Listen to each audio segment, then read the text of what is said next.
പിണറായി പൊട്ടൻപാറയിലെ സ്വകാര്യ വ്യക്തിയുടെ പറമ്പിൽ നിന്നും കണ്ടെത്തിയ മൂർഖൻ പാമ്പിന്റെ മുട്ടകൾ വിരിഞ്ഞു. സർപ്പ വളണ്ടിയറും മാർഗ് പ്രവർത്തകനുമായ ബിജിലേഷ് കോടിയേരിയുടെ സംരക്ഷണയിൽ കൃത്രിമ ആവാസ വ്യവസ്ഥയിലാണ് 10 മൂർഖൻ കുഞ്ഞുങ്ങൾ വിരിഞ്ഞത്.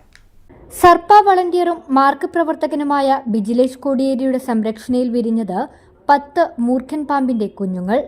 നല്ല ആരോഗ്യവും ശൗര്യവുമുള്ള മൂർഖൻ കുഞ്ഞുങ്ങൾ.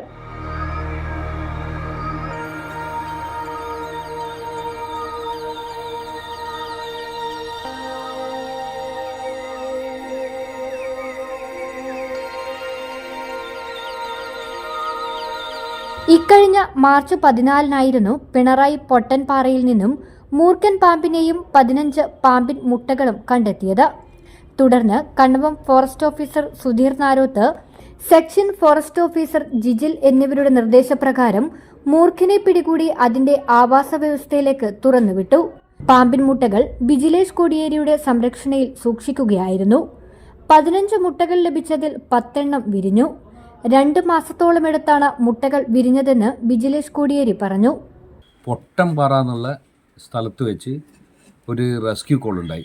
ഒരു പാമ്പിനെയും കുറച്ച് മുട്ടകളും ഉണ്ടെന്ന് പറഞ്ഞു. അങ്ങനെ അവിടെ എത്തിയപ്പോൾ കാണുന്നത് ഒരു മൂർഖൻ പാമ്പും കുറച്ച് മുട്ടകളുമാണ്.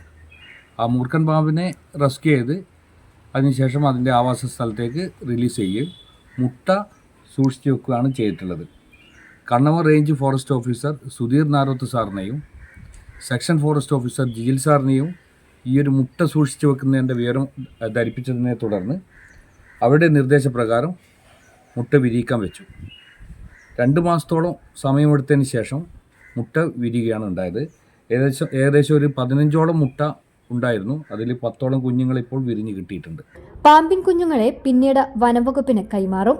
തലശ്ശേരി ഉസ്സൻമോട്ടയിൽ നിന്നും ചിറകിന് പരിക്കേറ്റ നിലയിൽ കണ്ടെത്തിയ വെള്ളവയറൻ കടൽപ്പരുന്തിനെയും മാർഗ് പ്രവർത്തകനായ ബിജിലേഷ് സംരക്ഷിച്ചു വരുന്നുണ്ട്. News bureau, Thalassery.